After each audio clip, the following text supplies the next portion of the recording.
Good morning. Good morning to all our attendees who are here with us today on the 43rd GPA. I am very glad to be part of this exchange, and I am very glad to be part also to share the different contexts and perspectives in connection with data protection and privacy. I would like to also salute the commissioners of the INAI plenary, and I am very glad to welcome our two keynote speakers for our Data Flows with Trust conference. First, we will have Mieko Tanno, who is the chair of a commission for the protection of personal information from Japan, and then Bruno Gencarelli, who is the head of the Data Flows and Protection Unit of the European Commission. Mieko Tanno is the chair of the Commission for the Protection of Personal Information of Japan since November 2019, and after being a commissioner since 2016. She holds a BA in law, and her career has revolved around the field of protection for the consumer for more than 25 years. She has been a consultant for the Comprehensive Consumer Metropolitan Center of Tokyo and director of the Japanese Association of Consumer Affairs Specialists. And she was also vice president of the Executive Commission for Consumer Affairs for Japan. Legal systems in connection with the flow data and privacy of information. And while there is no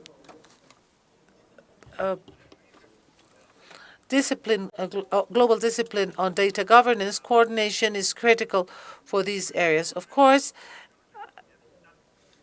protection of personal data cannot be a hindrance to trade, and it is critical to guarantee their flow. So now I would like to give the floor to Mieko Tanno. Hello, everyone. I'm Mieko Tanno, chairperson of the Personal Information Protection Commission, Japan. It is a great honor for me to have this opportunity to speak at such an important session today. Before I start my remark, I would like to first thank President Commissioner Blanca Lilia Ibarra Cadena and her fellow commissioners in the INAI and Ms. Dunham, the chair of the GPA, and the commissioners of the ICO for all of your strong leadership under these extremely difficult circumstances we all face due to COVID-19, as well as the Secretariat of the GPA 2021 in Mexico and the Secretariat of the GPA for making this important annual event possible. The Personal Information Protection Commission of Japan, PPC Japan, is a data protection authority established back in January 2016, and as a highly independent organization, we are responsible for the overall administration of personal information protection in Japan. In international settings, as a personal information protection authority, we have promoted international cooperation with other DPAs or relevant organizations by, for example, facilitating bilateral cooperation on the cross-border transfer of personal data, and by participating in international conferences such as the GPA. Our social environment is undergoing rapid and major change due to digitalization and globalization. What is expected for the PPC Japan, I believe, is to take action considering the balance between the protection and use of personal information, and based on that, to respond accordingly to the various changes and scenarios surrounding personal information and personal data. Today, in this part of the session named Data Flows with Trust, I would like to talk about Data Free Flow with Trust, DFFT, the concept that the PPC Japan is promoting, and what we are aiming for, as well as the challenges we need to overcome in realizing DFFT.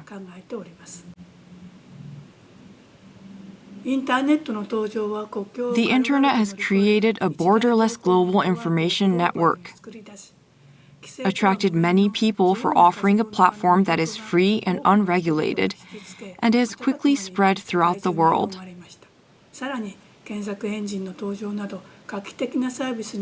While people have been enjoying the benefits of the internet through innovative services, such as search engines, risks surrounding the handling of personal data have emerged and became obvious in the rapid progress of digitalization and technical innovation using digital data. I believe we all share the same view here. In terms of increased use of data in the world, the white paper by Cisco Systems Inc., the US ICT manufacturer, shows very interesting figures. It says that by 2023, nearly 2/3 of the global population will have internet access. And the number of devices connected to IP networks will be more than 3 times the global population. The white paper also touches upon that the growing share of machine-to-machine connections, rapid expansion of Internet of Things by applications, mobility growth, as well as the growing number of 5G devices and connections. These predictions show that there is no doubt that data communication and its flow are becoming the fundamental infrastructure, supporting us in every aspect of our lives. The COVID-19 pandemic, the ongoing challenge that we are facing now, also brought about major changes in our lives. In aim of preventing the further spread of the virus, some restrictions, such as on movement, are imposed, and many aspects of our daily lives, such as labor, education, and leisure, are being digitalized and now online, and the problems of handling information have become more pronounced and common.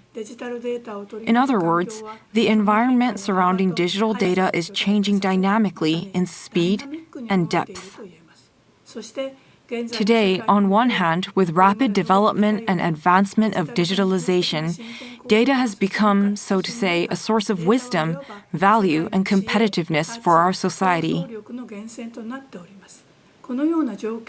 In such an environment, the free flow of data across borders will facilitate maximizing the use of data generated in various parts of the world, thereby improving productivity and promoting innovation, which leads to economic and social growth and development.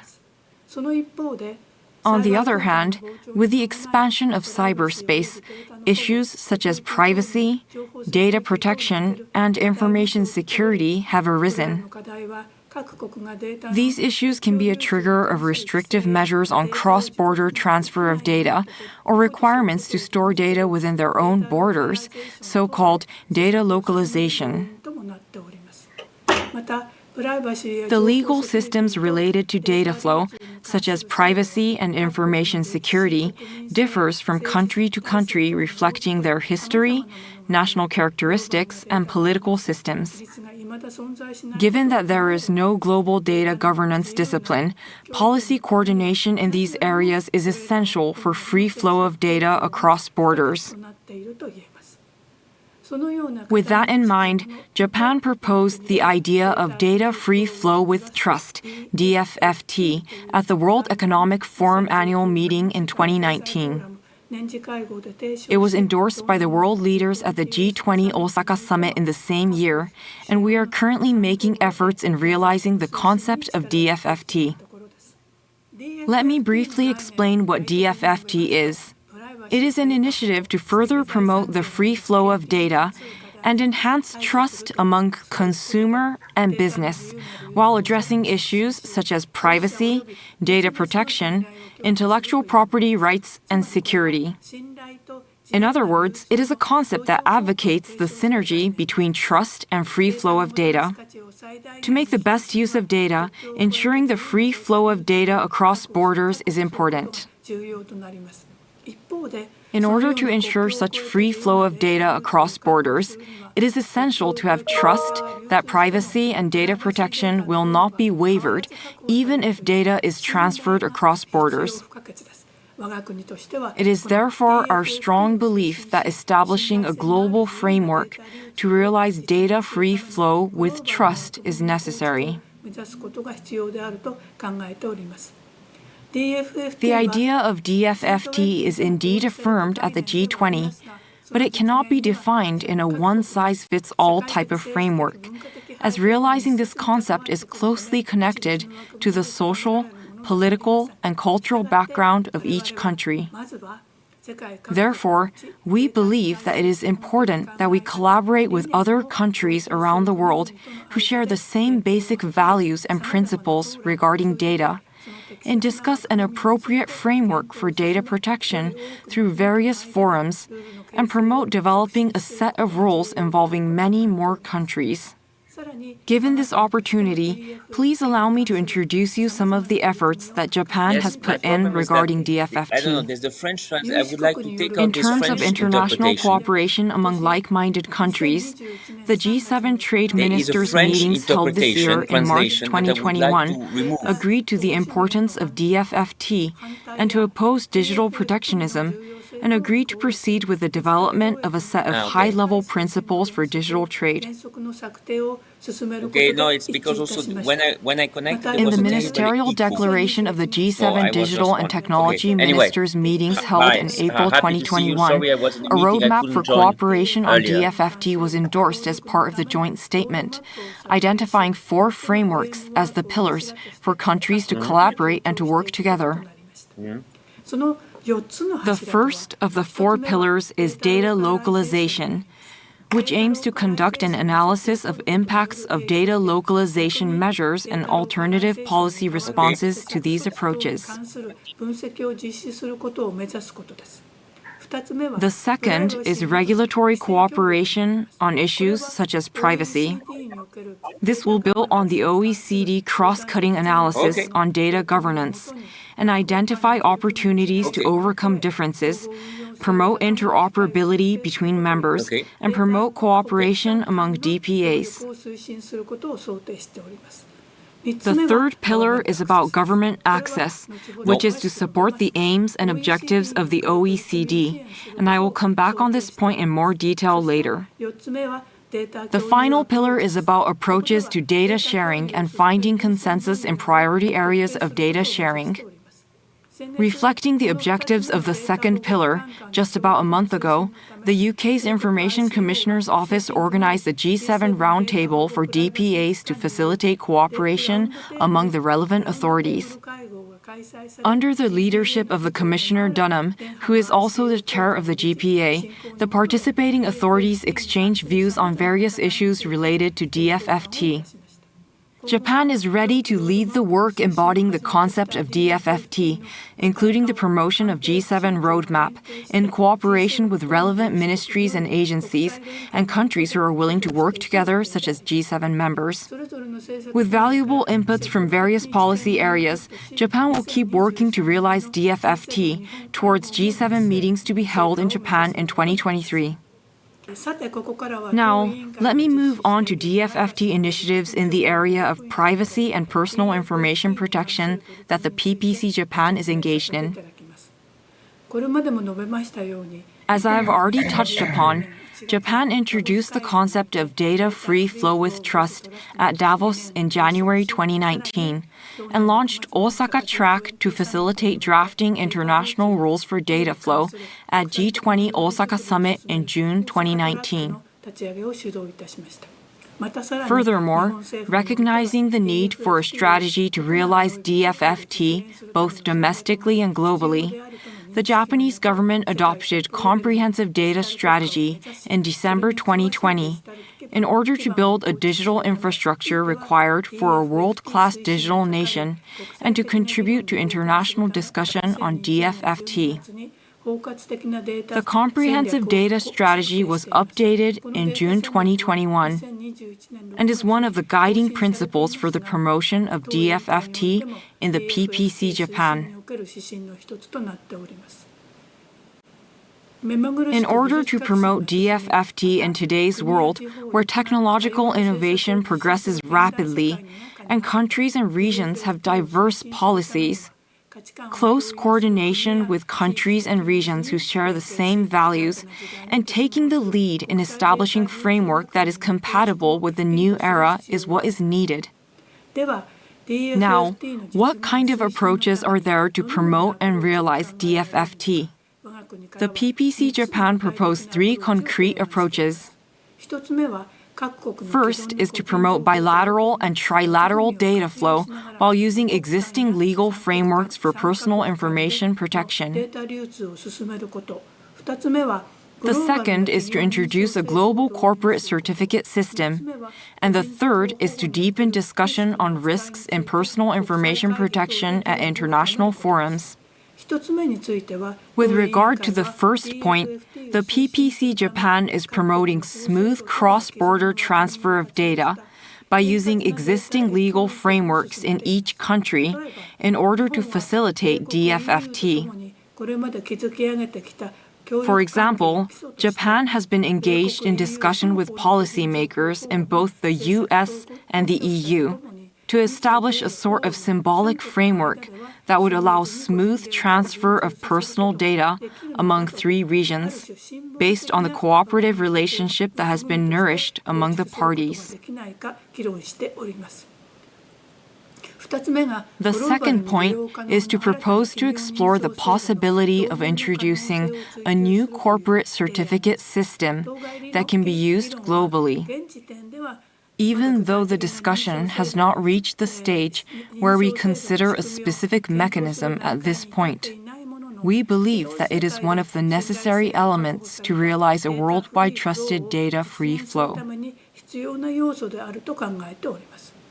The third is to lead an international discussion at the OECD and elsewhere on emerging risks in personal data protection that we are facing today.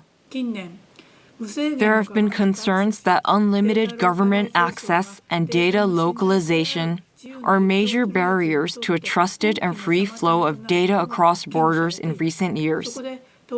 Therefore, the PPC Japan has led the discussion at the OECD meeting in November 2019, proposing that these emerging risks should be discussed among the OECD members in the process of reviewing the OECD privacy guidelines.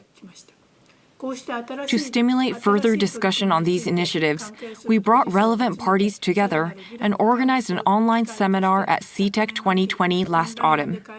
I delivered a keynote speech representing Japan and invited representatives from the U.S. Department of Commerce and the European Commission. It was followed by a panel discussion by representatives from industry, academia, and the government. The seminar provided a platform to inform the importance of an international framework for promoting the transfer of personal data through cooperation among Japan, the US, and the EU, as well as efforts to promote the establishment of such a framework. Those values were widely shared both domestically and internationally through the session.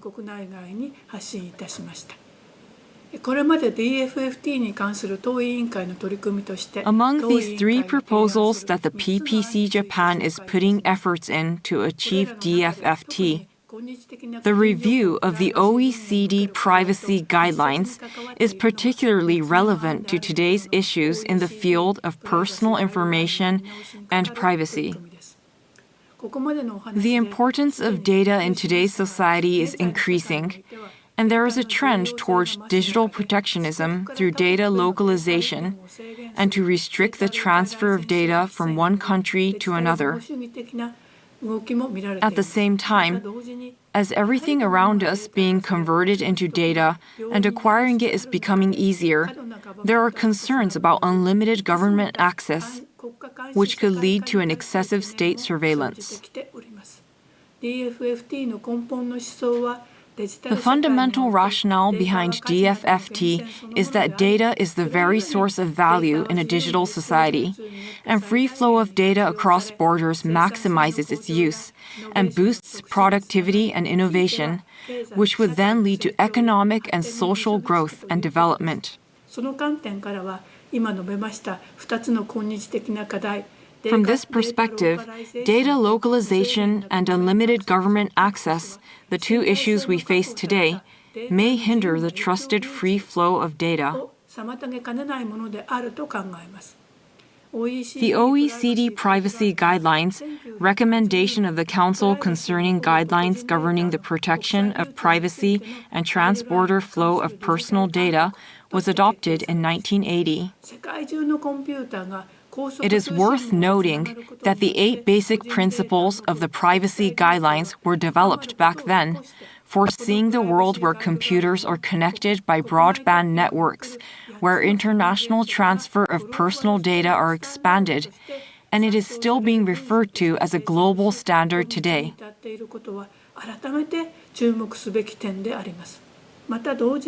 Moreover, the said recommendation states the idea of allowing the free flow of personal data while adhering to principles of the OECD Privacy Guidelines, which gives the same direction as the global development of the Internet infrastructure, where the free flow of digital data has been promoted as a major principle.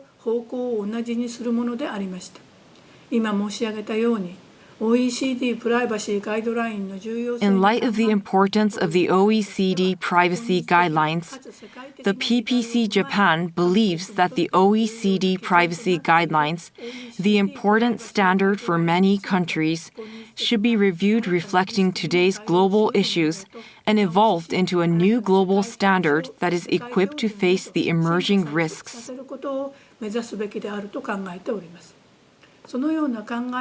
With this in mind, the PPC Japan proposed 3 ideas to promote DFFT and led the discussion on the review of the OECD privacy guidelines to address the problems we face today. The review process itself was completed in April this year with the adoption of the report of the review. The discussion on government access is still ongoing, and in December last year, the OECD issued a statement of government access to personal data held by the private sector. A drafting group was set up by this statement and has been working to develop high-level principles or policy guidance on government access. The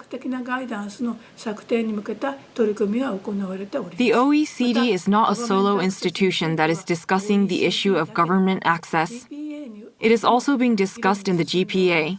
In particular, CNIL is taking a leading role in the GPA and discussing the direction that the GPA members should take on the issue of government access. Let me take this opportunity to express my gratitude for the efforts made by CNIL. The PPC Japan is looking forward to contributing further in this field. To briefly summarize, the PPC Japan has been working to promote the initiative of DFFT from the perspective of the proper handling of personal data, and is working towards creating an environment in which personal data can be safely and smoothly transferred across borders. The PPC Japan proposed for discussion the emerging risks surrounding personal data protection, such as data localization and unlimited government access, to be addressed in the review process of the OECD privacy guidelines and engaged actively in the discussion. I look forward to the PPC Japan continuing to lead the discussion in these areas. The environment surrounding personal data is in the midst of dramatic change. It is essential to further develop cooperation with DPAs around the world, and I have no doubt that the GPA, which has been leading the global debate on privacy for over 40 years, is one of the key players in this.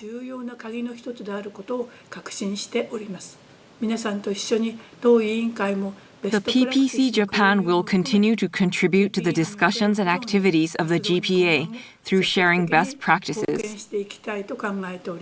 This is all from me, and I thank you for your kind attention.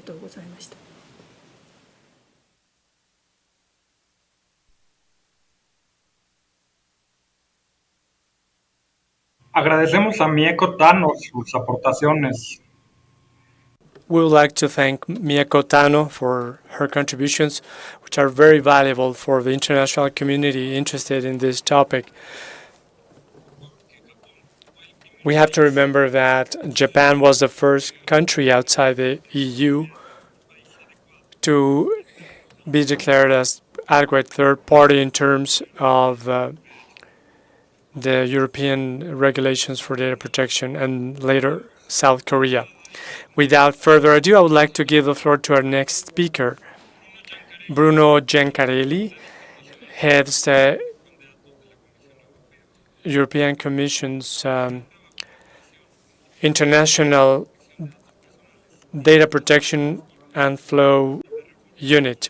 He led the work of the Commission in the field of data protection during the decisive stages of the legislative reform.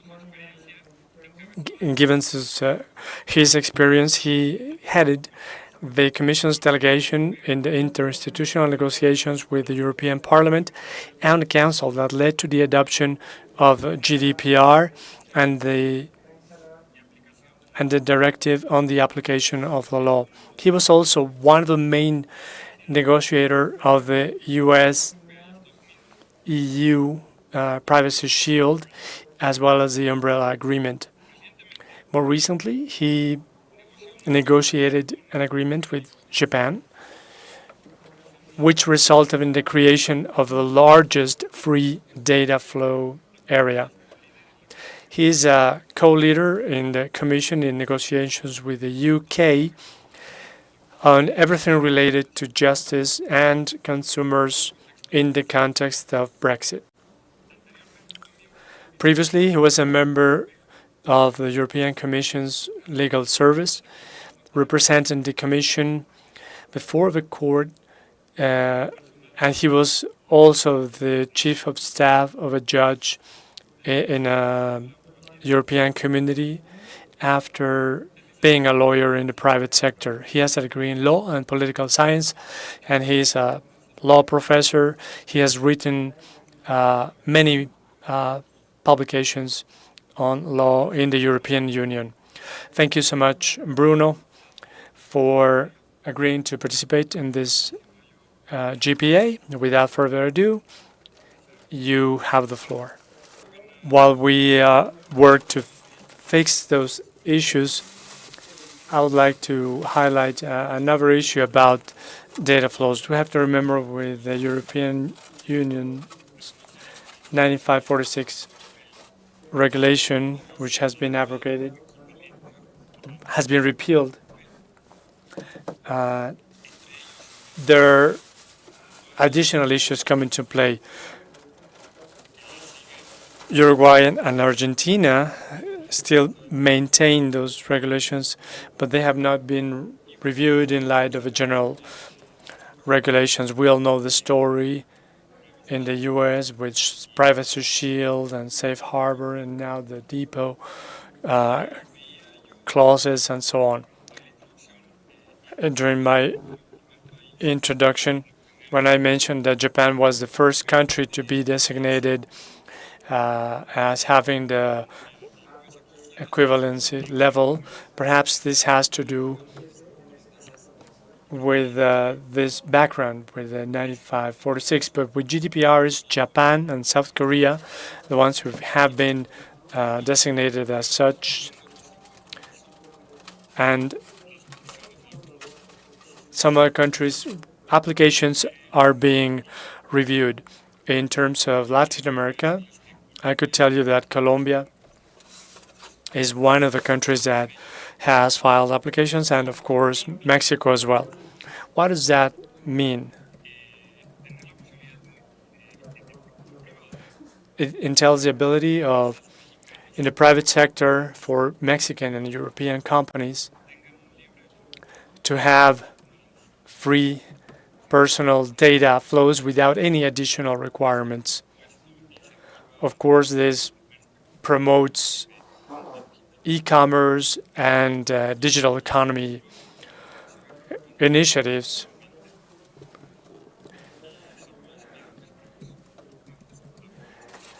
Bruno has rejoined the session. Let's just give him a moment to make sure his audio is working properly.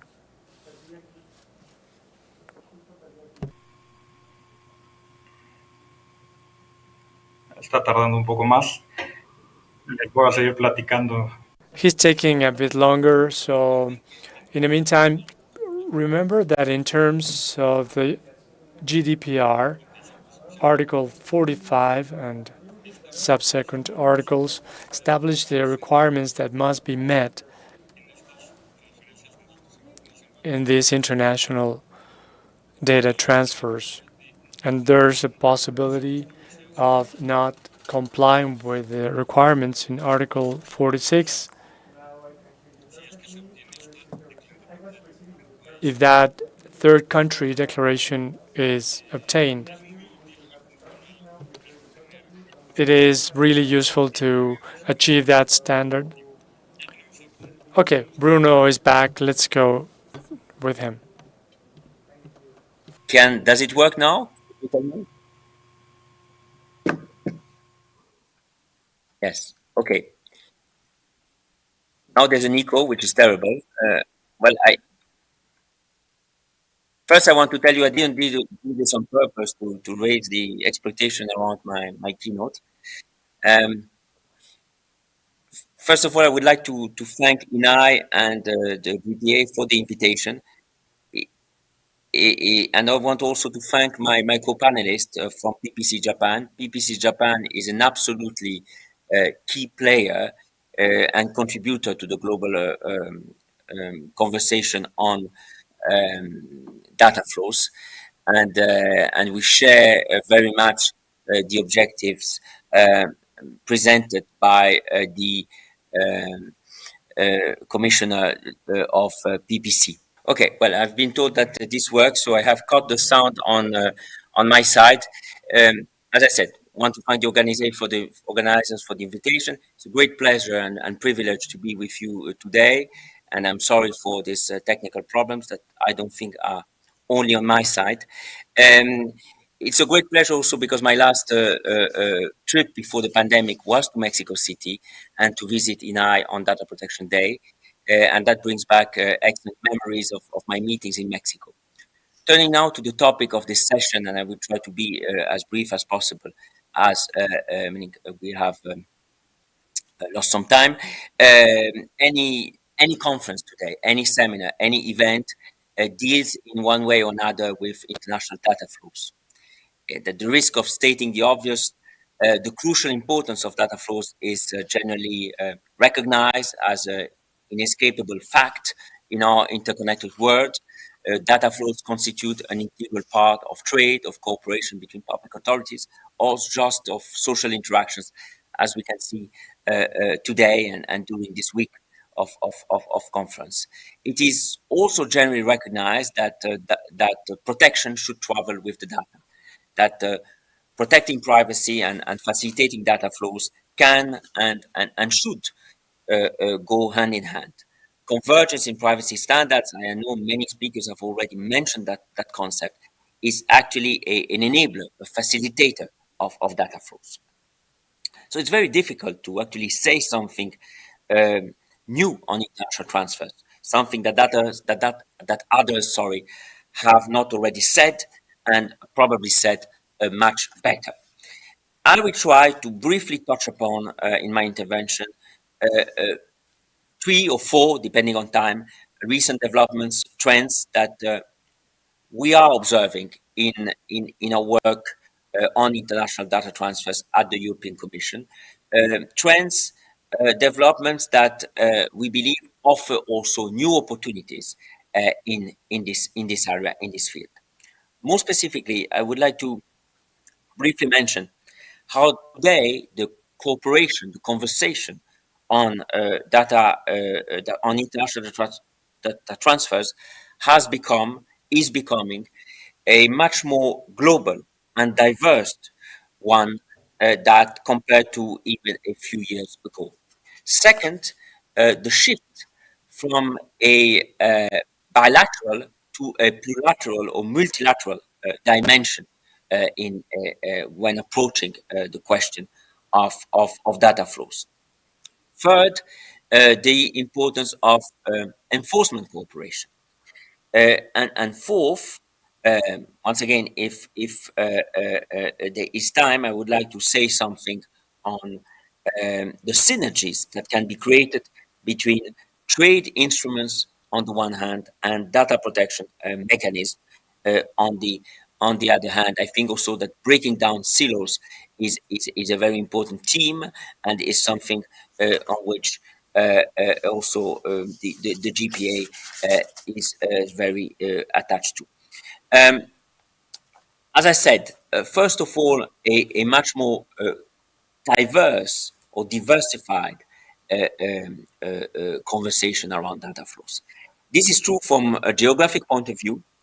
We're seeing a shift from the traditional transatlantic debate, dimension of this debate, to other areas of the world, such as the Asia Pacific area and closer to you, Latin America.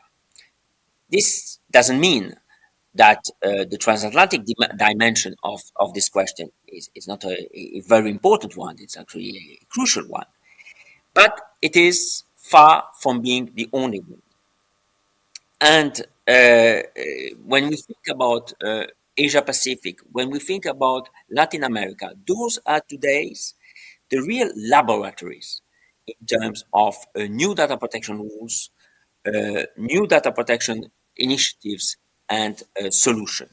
And this brings new opportunities to facilitate data flows within those regions, but also between those regions and the rest of the world. And I will come back in a second to that. More diversity also when we observe the debate around data flows in terms of actors. This is no longer, and I think also that is a good news, this is no longer only a state to state discussion. New players have emerged from international organizations, international fora. If we think of data protection, data flows, we see it at the forefront, at the top of the agenda of fora such as this G7, the G20, international organization, but also a regional network of data protection authorities in Latin America, in Africa, in Europe, or also we should think about the role played by the private sector in developing some standards. And this is important because those it's certainly a more complex conversation, but it's also a more interesting one. With a diversity of solution. And this is when we're talking about new actors or new dimension to this discussion. This is not about adding another set of rules or another convention or grand statement in this area. I think we have already sufficient instruments, but it's rather about developing practical tools on the ground, including practical tools to facilitate data flows. And this brings me to my second point, what I would call the multilateralization or plurilateralization of cooperation in the area of international data transfers. And that's also another shift where we see that the traditional bilateral, this is about going beyond the traditional bilateral dimension on the basis of which these issues were generally addressed. Again, it doesn't mean that the bilateral dimension is no longer an important one. An important one, the convergence in privacy standards that that you will discuss, that you have been already discussing yesterday, and that that we will all be discussing this week, is real, is happening before our eyes. We see legislation based on common values, on common principles, on common safeguards, on common governance structure being developed in almost all regions of the world. And just to name a few, from Brazil to Japan, from Ecuador recently to Kenya or Korea.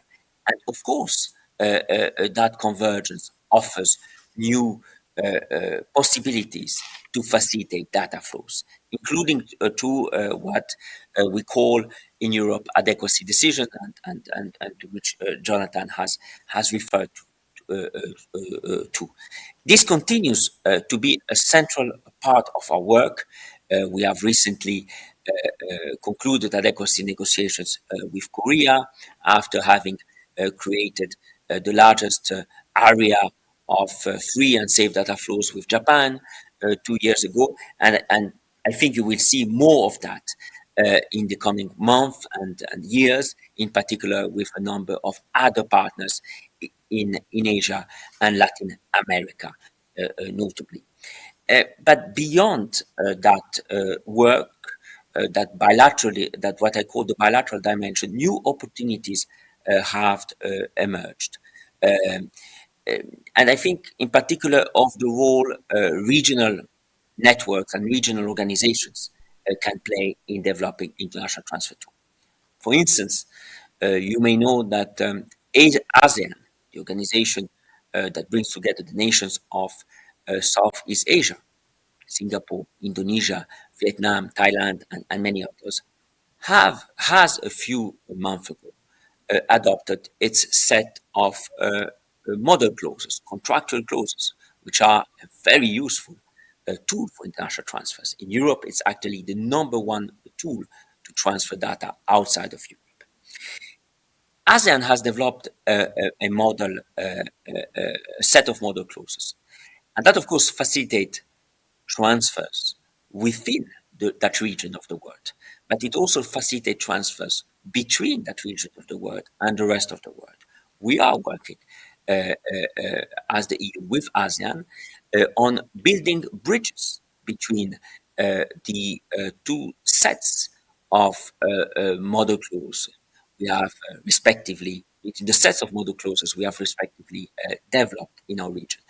ASEAN has adopted its model clauses towards the beginning of this year. In June, the EU has adopted its model clauses, modernized model clauses. Those two sets of model clauses are not identical. They don't need to be identical, but they are based on a number of common principles and safeguards. And making them talking to each other, building on that convergence, will of course can of course significantly facilitate the life of companies present in ASEAN and in the EU. I mentioned that example because the convergence we're seeing has reached a certain critical mass that we believe will lead to an increase in terms of such opportunities, including opportunities that cover more than two jurisdictions, but that cover entire regions of the world.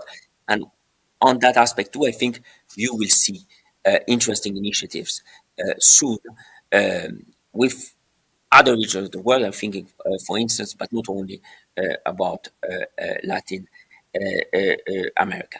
And this, you can see, this new approach to transfer tool can really have a significant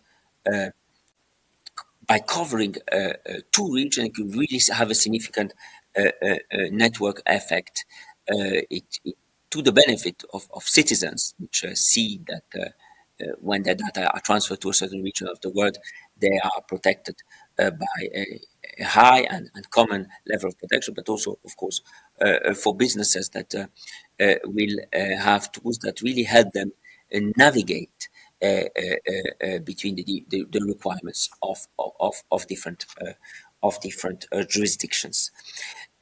Third point I wanted to touch upon, enforcement cooperation. It's time to get real on this. I think we all agree that enforcement cooperation between enforcers, between regulators. In other regulatory areas, I'm thinking about competition, financial supervision. Now, for instance, for years, you have instruments that allow enforcers to cooperate on the ground, to exchange information real time on concrete, on specific investigations, to provide mutual assistance to each other, to carry out joint investigations. That doesn't exist yet. There are, of course, useful mechanisms for cooperation between enforcers, but those what in the EU we call sort of second generation type of enforcement cooperation mechanisms do not exist yet in the area of privacy. And they are probably particularly necessary when it comes to privacy enforcement for many reasons. First of all, for an obvious reason, when today you have a main privacy incidents, a data breach, for instance, a big data breach, or you have a major compliance issue, it affects simultaneously several jurisdictions, hundreds, thousands, sometimes millions of users. And it just makes sense that the regulators that are investigating at the same time the same compliance issues should be able to effectively cooperate. It also makes sense because most of the new or modernized legislations, privacy legislation around the world, have a so-called, don't really like that term, but it's the term that is often used, extraterritorial effect. Their rules apply to companies established abroad, provided, of course, the practices of these companies have an impact in the domestic jurisdiction. Well, if you want to investigate or enforce or have access to evidence in a foreign jurisdiction, you need tools and you need binding tools, as we have once again in other regulatory areas. And this is something we believe will, for which there is a need, and the EU will, in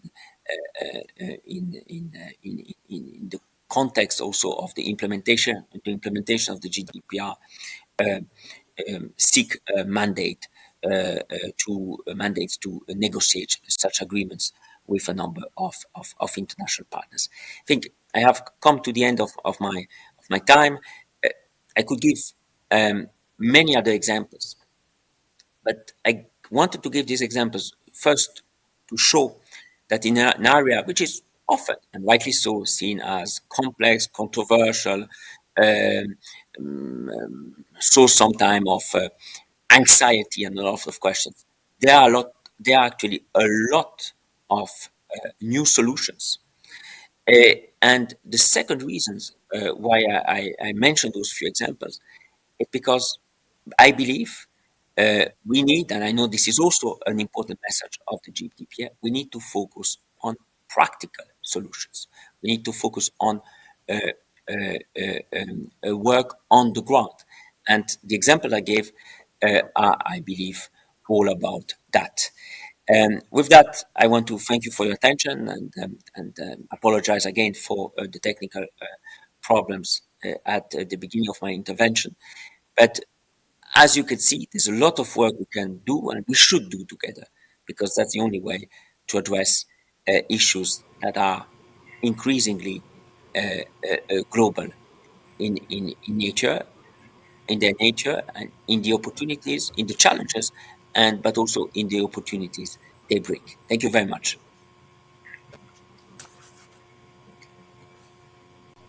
Gracias a ti, Bruno. Eh, Agradecemos mucho tu participación. Thank you very much, Bruno. We thank you for your contribution, for your intervention, as well as Mieko Tanno's presentation. It will really be interesting to see what happens in our Latin American region in coming years with regulations such as ones coming from Brazil and Ecuador. They do include some regulatory convergence. So on behalf of INAI, we want to thank our two keynote speakers, the third for this GPA, and please don't go away. We have a really interesting panel coming up, the future of privacy and technology, challenges and possible solutions. Thank you and have a great day.